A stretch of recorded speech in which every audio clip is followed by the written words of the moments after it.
pasar si quiere y tomar asiento.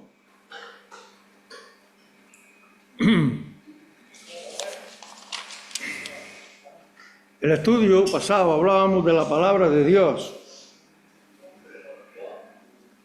La palabra de Dios en nosotros, una gran fuente de poder en tiempos de prueba y de sufrimiento.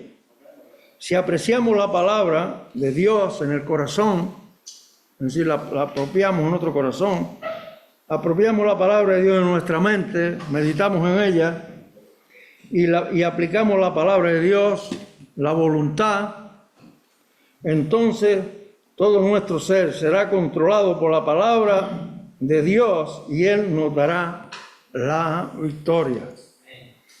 El título del pensamiento de hoy lo vamos a titular El pueblo de Dios.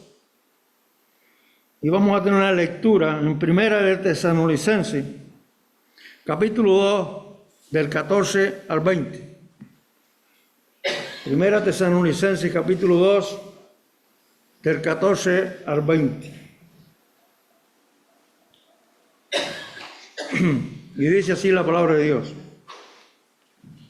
Porque vosotros, hermanos, viniste a ser imitadores de la iglesia de Dios en Cristo Jesús, que está en Judea, pues habéis padecido de los de vuestra propia nación las mismas cosas que ellos padecieron de los judíos, los cuales mataron al Señor Jesús y a sus propios profetas, y a nosotros los expulsaron, y no agradan a Dios, y se oponen a todos los hombres, impidiéndonos hablar a los gentiles la palabra, para que estos se salven. Así colman ellos siempre la medida de su pecado, pues vino sobre ellos la ira hasta el extremo. Pero nosotros, hermanos, separados de vosotros por un poco de tiempo, de vista, pero no de corazón, tanto más procuramos con mucho deseo ver vuestro rostro. Por lo cual quisiéramos ir a vosotros, yo Pablo, ciertamente, una y otra vez, pero Satanás nos estorbó. ¿Por qué? ¿Cuál es vuestra esperanza y gozo y corona? ¿De que me gloríe? ¿No lo sois vosotros delante de nuestro Señor Jesucristo en su venida? Vosotros sois vuestro gozo, vuestra gloria y gozo.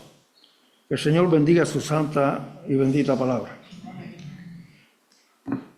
Tal vez tu familia te ha abandonado a causa de tu fe, o quizás por el hecho de ser creyente se le ha dado a otro la posición que merecías en el trabajo. Esta experiencia duele, pero no son nuestras solamente. Otros creyentes están pasando por las mismas pruebas y muchos otros, en muchas otras partes del mundo, se enfrentan dificultades grandes, más que a nosotros, incluso a algunos les cuesta la muerte. Los santos de Tesalónica no eran imitadores del Señor solamente, y de Pablo. Capítulo 1 y verso 6. Si me ayudan en la lectura, avanzamos y todos participamos. Y vosotros vinisteis a ser imitadores de nosotros y del Señor, recibiendo la palabra en medio de gran tribulación, con gozo en el Espíritu Santo. Y serán imitadores del Señor y de Pablo, sino de los judíos creyentes en su experiencia de persecución. Los creyentes en Judea sufrieron a manos de los judíos. Y los de Tesalónica, sufrieron a manos de los gentiles. Aún esta persecución de los gentiles fue impulsada por los judíos no creyentes. Hechos de los Apóstoles 17:5.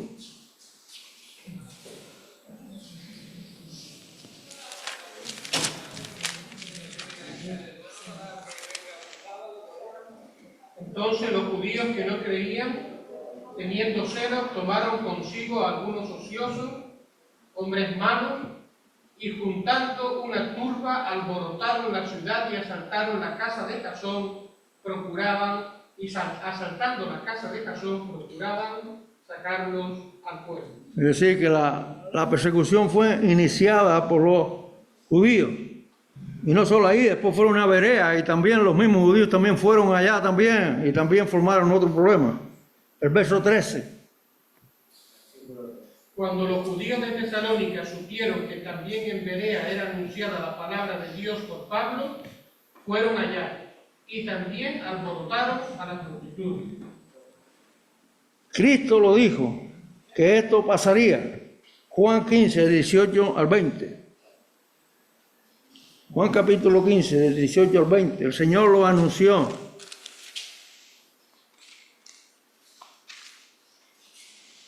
Si el mundo os aborrece, sabed que a mí me ha aborrecido antes que a vosotros. Si fuerais del mundo amaría lo suyo. Pero porque no soy del mundo, antes yo elegí del mundo, por eso el mundo os aborrece. Acordad de la palabra que yo os he dicho. El siervo no es mayor que su Señor. Si a mí me han perseguido, también a vosotros os perseguirán. Si han guardado mi palabra, también guardarán la vuestra. Ahí está el anuncio del Señor. El Señor nos anuncia de antemano los acontecimientos que vamos a tener. Estas palabras daban evidencia no daban evidencia de fanatismo religioso cuando acusó a judíos y de matar a Cristo Jesús, perseguido. Es decir, no era una acusación contra los judíos en general, en todos los judíos. No solo estaba declarando un hecho histórico, en ninguna parte de la Biblia se acusa a todos los judíos por lo que unos cuantos hicieron en Jerusalén y en Judea cuando Cristo fue crucificado y la iglesia fundada, y cuando también persiguieron a la iglesia fundada. Los romanos también participaron en el juicio y muerte de Cristo, porque ellos fueron los que ejecutaron la sentencia, los romanos. Y para decir verdad, fueron nuestros pecados los que enviaron a Cristo a la cruz. Fueron los pecados tuyos, los pecados míos, los que enviaron a Cristo a la cruz. Isaías 53, versículo 6.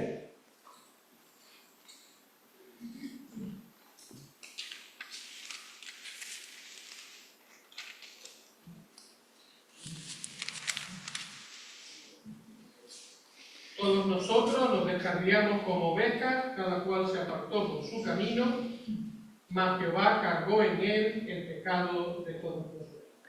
Jehová cargó el pecado de todos nosotros. Tu pecado y mi pecado fue sobre él, porque él murió por nuestro pecado. No hay lugar en la fe cristiana para el antisemitismo. Pablo mismo amó a sus compañeros judíos y trató de ayudarlos. Romanos 9, del 1 al 5.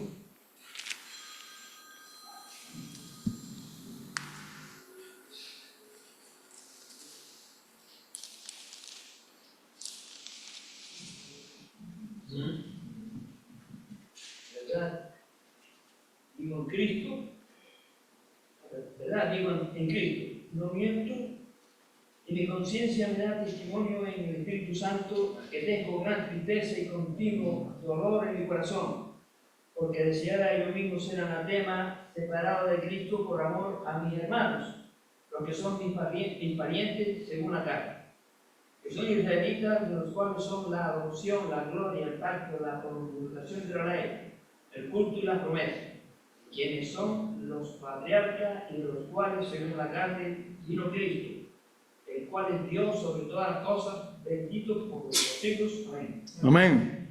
Capítulo 10, 1 y 2 de Romanos.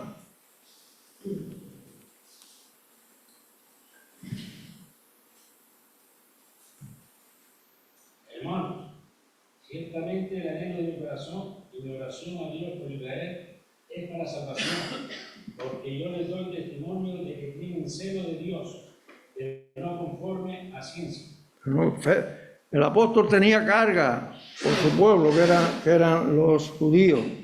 Dios llamó a Israel a que fuera una bendición a todo el mundo. No lo fueron. Génesis 12, del 1 al 3.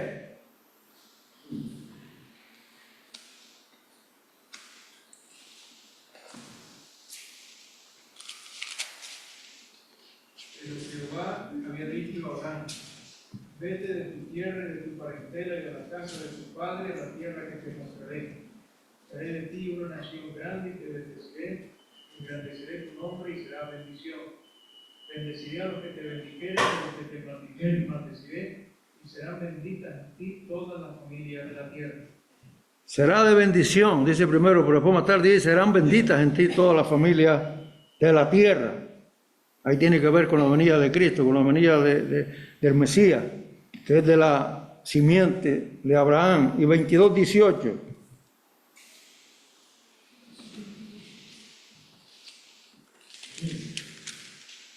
En tu simiente serán benditas todas las naciones de la tierra, por cuanto obedeciste a mi voz.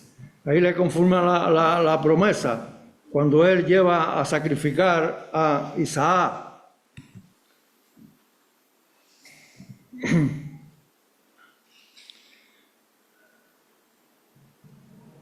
A través de Israel, Dios dio la promesa y los pactos y la palabra de Dios. Y a través de Israel, Cristo Jesús, el Salvador, vino al mundo. La salvación viene de los judíos. Juan 4:22.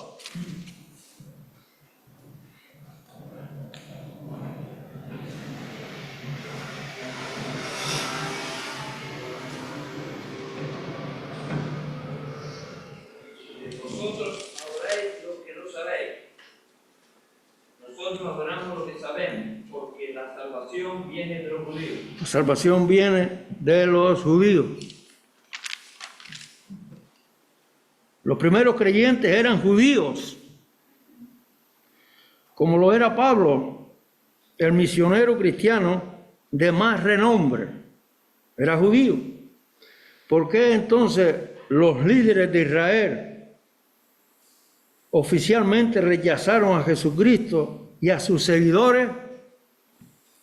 Sus antepasados habrían perseguido a los profetas mucho antes que Cristo viniere a la tierra. Mateo 5, del 10 al 12.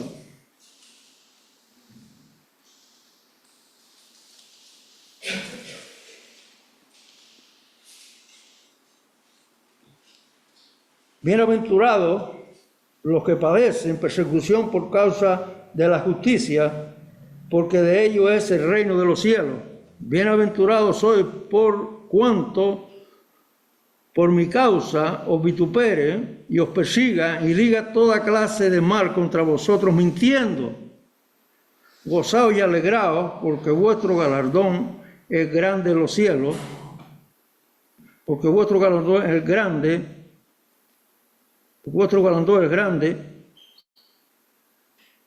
en los cielos, porque así persiguieron a los profetas que fueron antes que vosotros.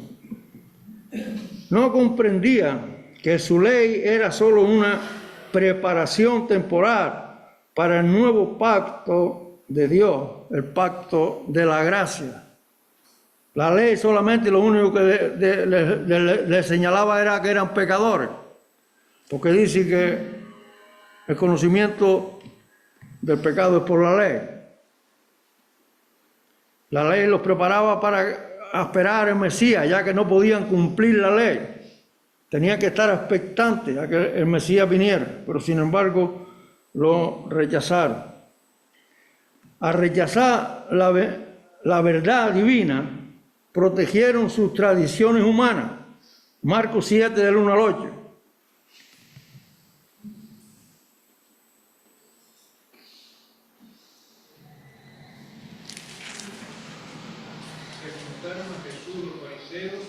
Y algunos de los escribas que habían venido de Jerusalén, los cuales, viendo a algunos de los discípulos de Jesús comer pan con manos inmundas esto es, no lavada, los condenaba. Porque los fariseos y todos los judíos, aferrándose a la tradición de los ancianos y muchas veces no se lavan las manos, no comen, y volviendo de la plaza, si no se lavan, no comen. Y otras muchas cosas hay que tomar para guardar, como los lavamientos de los vasos de beber y de los carros, y de los utensilios de metal y de los lechos. Le preguntaron por los fariseos y los escribas, ¿por qué tus discípulos no andan conforme a la tradición de los ancianos, sino que comen pan con manos inmundas? Respondiendo él les dijo, hipócrita, bien profetizó de vosotros Isaías como está escrito, este pueblo de labios me honra, mas su corazón está lejos de mí, pues en vano me honran, enseñando como doctrina mandamientos de hombres. Porque dejando el mandamiento de Dios, os aferráis a la tradición de los hombres, los lavamientos de los jarros y de los vasos de beber, y hacéis otras muchas cosas semejantes. Habían dejado la palabra de Dios para seguir sus propias tradiciones. Cuidado con las tradiciones, porque las tradiciones a veces no siguen. La parábola de nuestro Señor en Lucas 20, del 9 al 19, explicó sus actitudes pecaminosas. Alguien que lea este texto, que lo lea harto y rápido. Lucas 20, del 9 al 19. Dice, comenzó luego a decir al pueblo esta parábola. Un hombre plantó una viña y la arrendó a labradores y se ausentó por mucho tiempo. Y a su tiempo envió un siervo a los labradores para que le diesen del fruto de la viña. Pero los labradores le golpearon y le enviaron con las manos vacías. Volvió a enviar otro siervo. Mas ellos a este también golpearon, golpeado y afrentado, le enviaron con las manos vacías. Y volvió a enviar un tercer siervo, mas ellos también a este echaron fuera herido. Entonces aquel señor de la viña dijo, ¿qué haré? Enviaré a mi hijo amado, a quien cuando le vean a él, le tendrán respeto. A los labradores, al verle, discutían entre sí, diciendo, este es el heredero, venid, matémosle, para que la heredad sea nuestra. Y le echaron fuera de la viña y le mataron. ¿Qué pues les hará el señor de la viña? Vendrá y destruirá a estos labradores y dará la viña a otros. Cuando ellos oyeron esto, dijeron, Dios nos libre. Pero él, mirándolo, dijo, ¿qué pues es lo que está escrito? La piedra que desecharon los edificadores ha venido a ser cabeza del ángulo. Todo el que cayere sobre aquella piedra será quebrantado, mas sobre quien ella cayere le desmenuzará. Procuraban los príncipes de los sacerdotes y los escribas echarle mano en aquella hora, porque comprendieron que contra ellos había dicho esta parábola, pero temieron al pueblo. Ellos entendieron perfectamente lo que el Señor estaba diciendo, que estaba hablando de ellos. Estaban hablando de ellos. Es triste, fue que Israel estaba colmando la medida de su pecado. Dice nuestro texto, el verso 16. Nuestro texto, el verso 16 dice, impidiéndonos hablar a los gentiles para que éstos se salven. Así colman siempre la medida de su pecado, pues vino sobre ellos la ira hasta el extremo. Y Cristo lo dijo en su sermón en contra de los fariseos, Mateo 23, 32.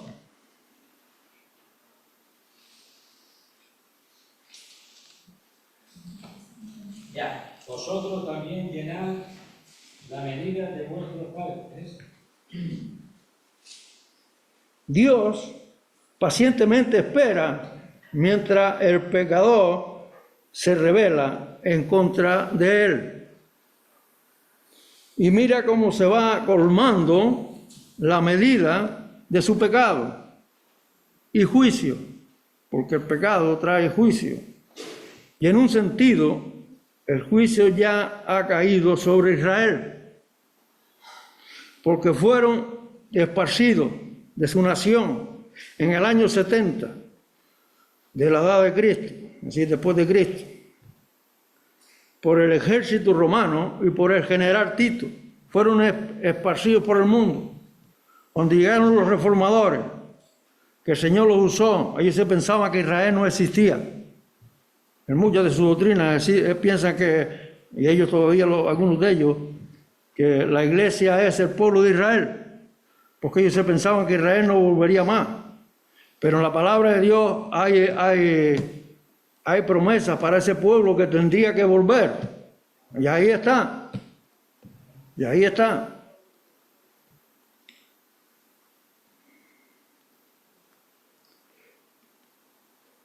Según los estudiosos de la Biblia, todavía un juicio más grande le alcanzaría en el futuro, cuando la gran tribulación.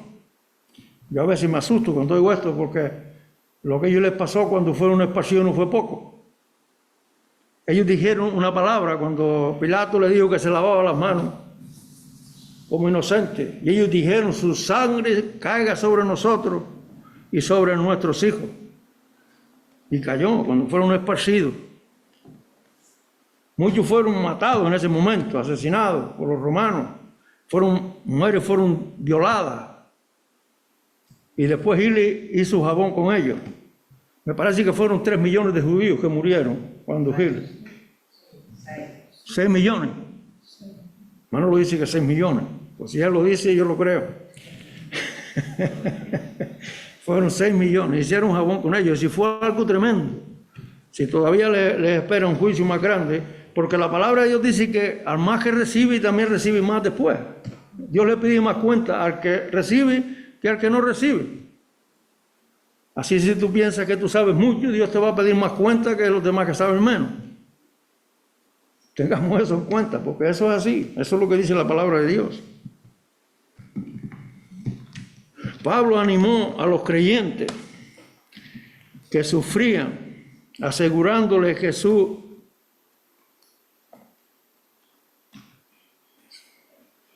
experiencia no era nueva ni única, porque siempre los cristianos siempre han tenido persecuciones y siempre han tenido sufrimiento y siempre los tendremos. Nosotros estamos viviendo en paz y debemos darle gracias a Dios.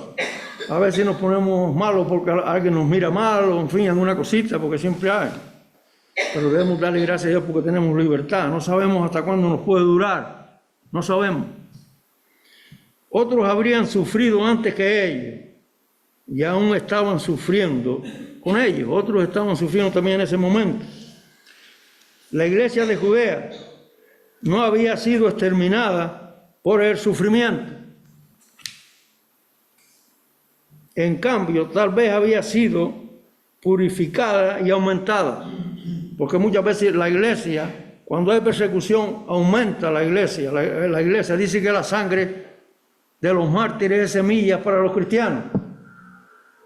Y a veces pasa eso. Pero los perseguidores estaban colmando la medida de la ira que sería derramada sobre su cabeza. Los creyentes han sido salvos perpetuamente. Y Dios también salva perpetuamente. Hebreos 7:25.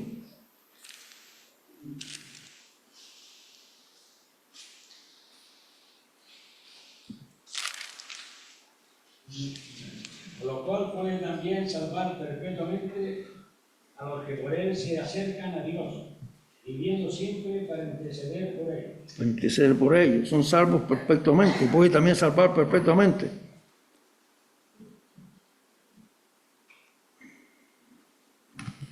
Pero los pecadores experimentan la ira de Dios perpetuamente. Los que persiguen a los cristianos, los que rechazan a los cristianos, porque los que rechazan a cristianos rechaza a Cristo. ¿Qué le dijo el Señor a Pablo cuando fue allí en camino de Damasco? Le dijo: Pablo, Pablo, ¿por qué me persigue? Saulo. Y él dice: ¿quién eres, Señor? Él no estaba persiguiendo a Cristo, estaba persiguiendo a los cristianos. Pero el que persigue a los cristianos persigue a Cristo. Y entonces, pero los pecadores experimentarán la ira perpetuamente. Capítulo 2 de Tesalonicenses y verso 16. Impidiéndonos hablar a los gentiles para que estos se salven, así colman ellos siempre la medida de su pecado, pues vino sobre ellos la ira hasta el extremo. Es aquí uno de los grandes valores de la iglesia local. Permanecemos unidos en tiempos de dificultad y nos animamos los unos a los otros. Y yo diría en todo tiempo, debemos de mantenerlos unidos y alentados los unos a los otros. Cuando Elías se aisló de los otros israelitas, se desanimó y quiso renunciar. Este gran profeta. Una de las razones por las que Pablo envió a Timoteo a Tesalónica fue para que animara a los creyentes. Primera Tesalonicenses 3, del 1 al 4. Por lo cual, no pudiendo soportarlo más, acordamos quedarnos solo en Atenas, y enviamos a Timoteo, nuestro hermano, servidor de Dios y colaborador nuestro en el Evangelio de Cristo, para confirmaros y exhortaros respecto a vuestra fe, a fin de que nadie se inquiete por estas tribulaciones, porque vosotros mismos sabéis que para esto estamos puestos. Hasta el 3 era. Hasta el 4. El 4. Porque también estando con vosotros os predicamos que íbamos a pasar tribulación, como ha acontecido y sabéis. Ellos estaban sufriendo persecución y muchos les estaba costando la vida, a muchos de los tesalonicenses. No era una cosa de juego, ¿no? Un creyente solo es muy vulnerable a los ataques de Satanás. Nos necesitamos los unos a los otros en la batalla de la vida, de cada día. Pablo desea verle nuevamente, desea verle a los tesalonicenses. Eran sus hijos en la fe, él los había engendrado en Cristo.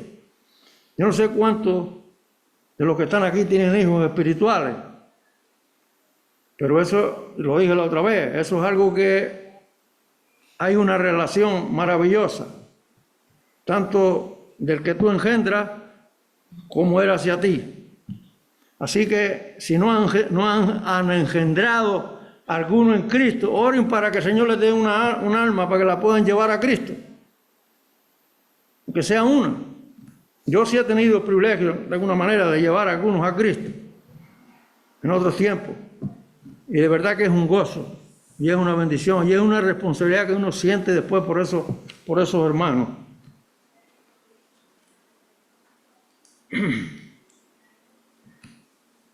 Vamos a leer 2 de Tesalonicenses capítulo 2, del 7 al 20, del 17 al 20.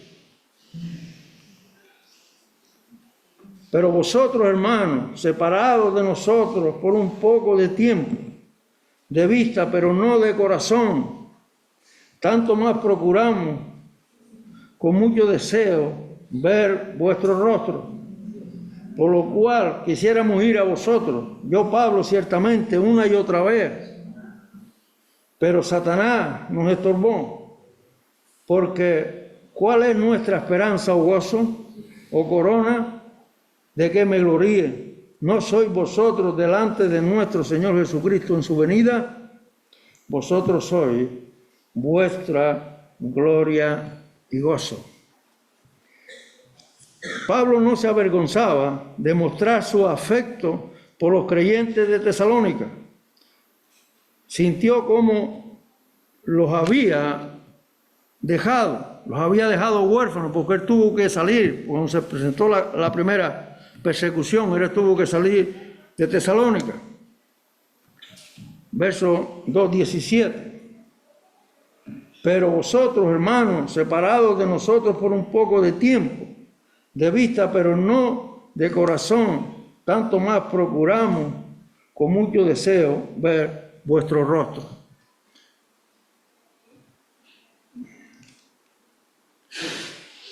Ya que él era su padre y madre espiritual. Pablo era la madre y el padre espiritual de los tesalonicenses. Capítulo 2, versos 7 y 11. Antes vivíamos entre vosotros como la nodriza que cuida con ternura a sus propios hijos. Así también sabéis de qué modo, como el padre a sus hijos, exhortábamos y consolábamos a cada uno de vosotros. Qué precioso. Pablo quiso permanecer allí más tiempo para ayudarles a arraigarse en la fe, pero el enemigo los echó fuera. Hubo una persecución y los echaron fuera. Estaban separados de vista, pero su corazón estaba con ellos. Aunque no veía su rostro en cara, no era de corazón, porque los tenía en el corazón. Todo esto muestra el profundo anhelo y amor por sus hijos en la fe, lo que revela el corazón verdadero del pastor, que pastorea en la iglesia.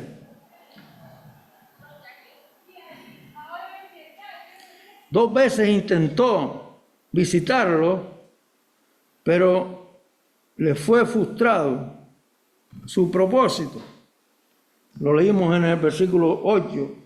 Por lo cual quise ir a vosotros, yo Pablo ciertamente, una y otra vez. Una y otra vez, ¿cuántas son? Dos, ¿no? 2 veces quise ir a ellos, pero le fue impedido por Satanás. La primera vez ha podido ser desde Berea, porque fue cuando salió de Tesalónica, fue a predicar a Berea.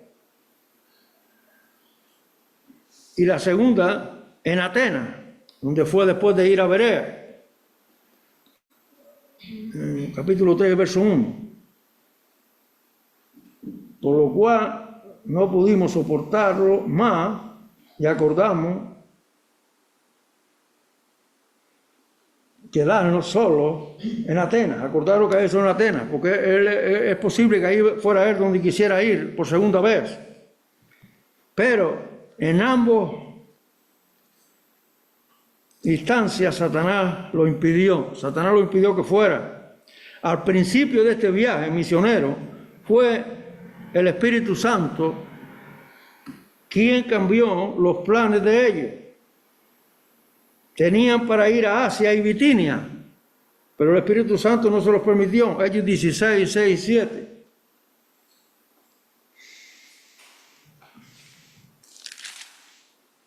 Atravesando Frigilia y la provincia de Galacia, que fue reunido por el Espíritu Santo a hablar la palabra en Asia. Y cuando llegaron a Misia, intentaron ir a Bitinia, pero el Espíritu no se lo permitió. Dios tenía otros planes para sus obreros en ese momento, pero aquí es Satanás, el adversario, el enemigo de Dios, y su obra tiene muchos nombres. Satanás tiene muchos nombres. En su carácter de diablos.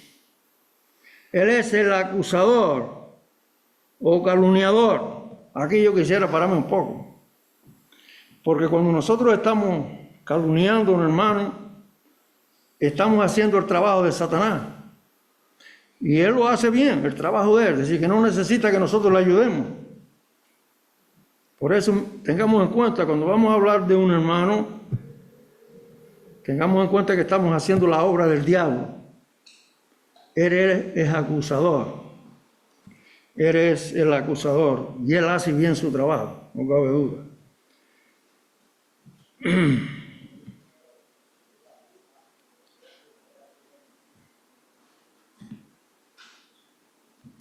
¿Cuál serpiente antigua es el tentador? El nombre de serpiente, tentador. ¿Y cuál gran dragón es el perseguidor? No conocemos la artimaña que Satanás usó. Pablo hizo todo lo posible para regresar a ellos y a la iglesia de Tesalonicenses, aunque Satanás estaba destruyendo el camino y poniendo obstáculos. Destrozar el camino y poner obstáculos literalmente es la palabra estorbo, que leemos en el 2:18. Pablo tenía el mismo deseo profundo de estar con ellos. Cristo lo tuvo de estar con sus discípulos antes de su muerte. Lucas 22:15.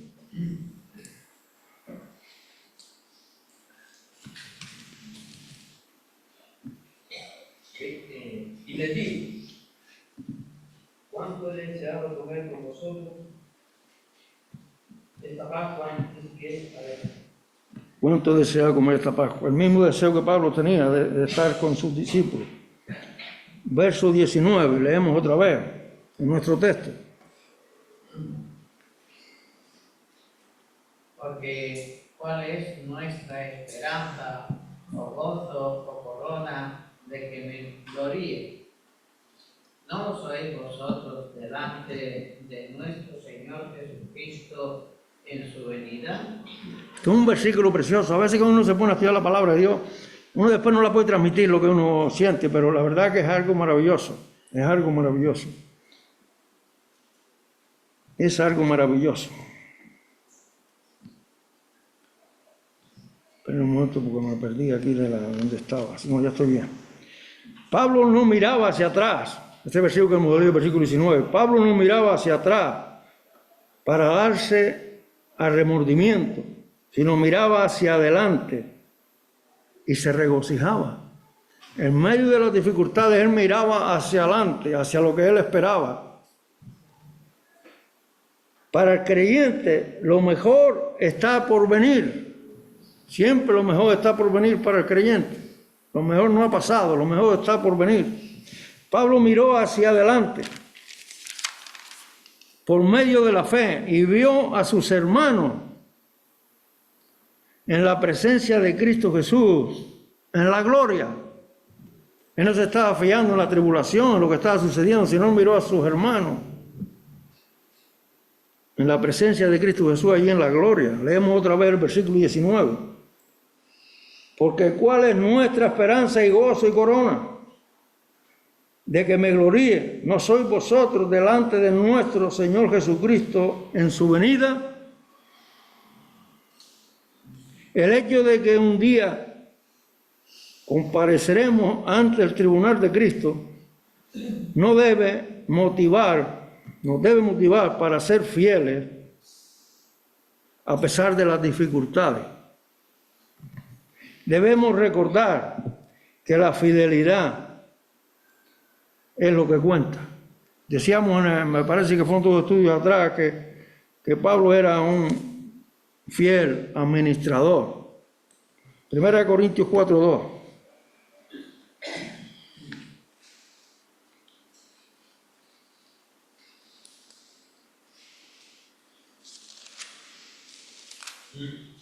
Ahora bien, se requiere de los administradores que cada uno sea hallado fiel. Gracias. En el tribunal de Cristo, nuestras obras serán juzgadas y las recompensas serán dadas. Romanos 14:10.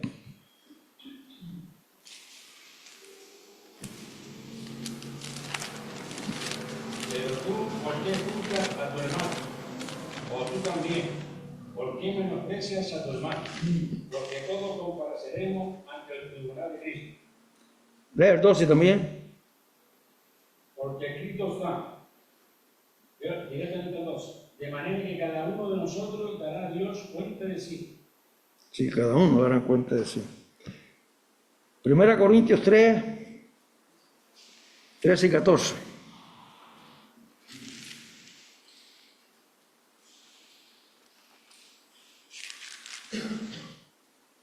La obra de cada uno será manifiesta, porque el día la declarará, pues por el fuego será revelada, y la obra de cada uno cual sea, el fuego la probará.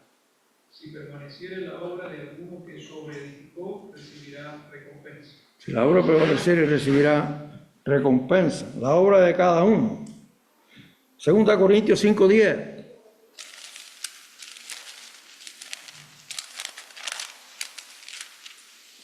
Porque es necesario que todos nosotros comparezcamos ante el tribunal de Cristo para que cada uno reciba lo que haya hecho mientras estaba en el cuerpo, sea bueno o sea malo.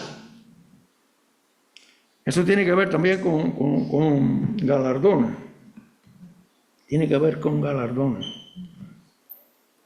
En su carta Pablo, a menudo escribió estas recompensas como corona. La corona de la vida para los mártires. Apocalipsis 2:10.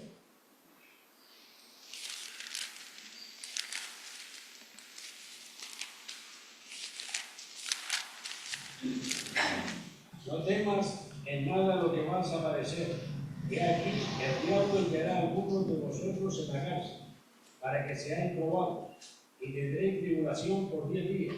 Sed fiel hasta la muerte, y yo te daré la corona de la vida. Esa es la corona de la vida, por ser fieles hasta la muerte.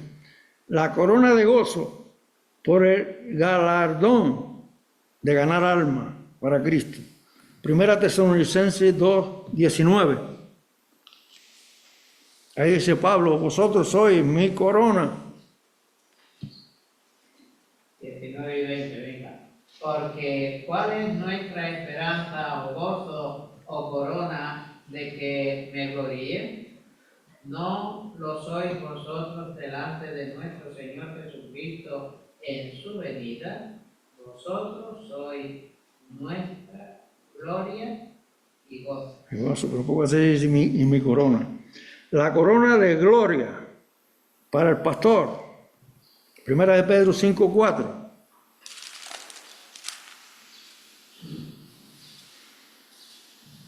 Dice, y cuando aparezca el príncipe de los pastores, vosotros recibiréis la corona incorruptible de gloria. Será para los pastores. La corona incorruptible para el vencedor en la carrera de la vida. La carrera mientras estamos aquí, que es una carrera. 1 Corintios 9, de 24 a 27. Hermano, perdone, pero me quedé mal de este oído. Ahí lo tienen. 1 Corintios 9, del 24 al 27. No sabéis que los que corren en el estadio todos la verdad corren, pero uno solo se llevará el premio. Corred de tal manera que lo obtengáis. Todo aquel que lucha, de todos se abstiene. Ellos a la verdad para recibir una corona corruptible, pero nosotros un incorruptible. Así que yo de esta manera corro, no como a aventura.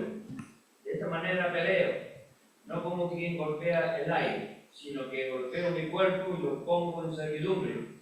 No sea que habiendo sido heraldo para otros, lo mismo venga a ser eliminado. La corona de justicia para los que aman la venida del Señor Jesucristo. 2 de Timoteo 4:8. Por lo demás, me está guardada la corona de justicia justicia, la cual me dará el Señor, juez justo, en aquel día, y no solo a mí, sino también a todos los que aman su venida. Todos los que aman su venida, pues ahí está, ahí está.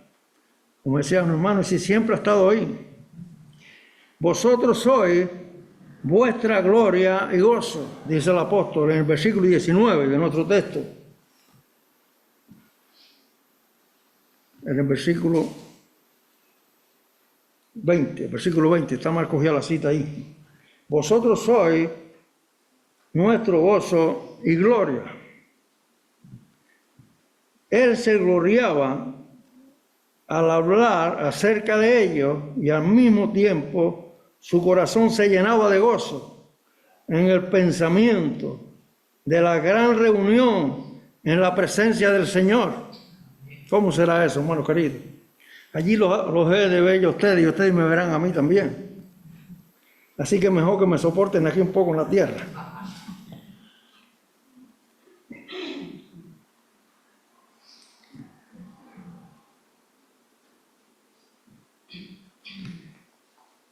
Cuando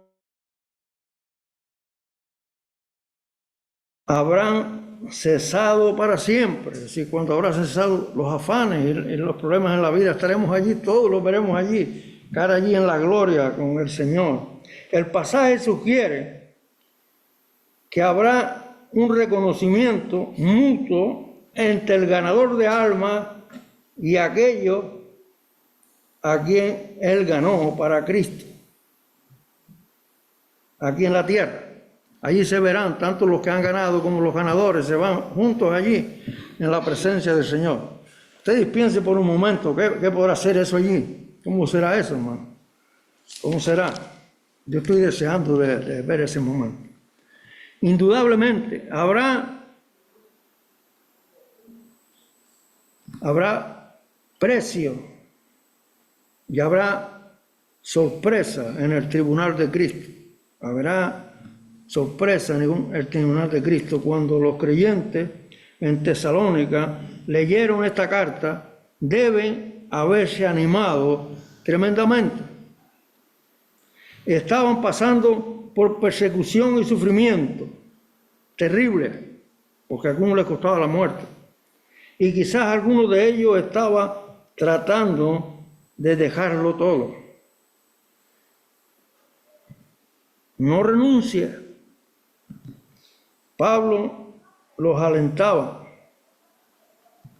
Así, asíos de los recursos espirituales que tenéis en Cristo Jesús. Asíos de los recursos que tenéis en Cristo Jesús, que tenemos en Cristo Jesús, hacíamos de ellos. Tenéis la palabra de Dios en vosotros, o en ustedes, diríamos aquí en Canario. La palabra de Dios en ustedes, que es poderosa.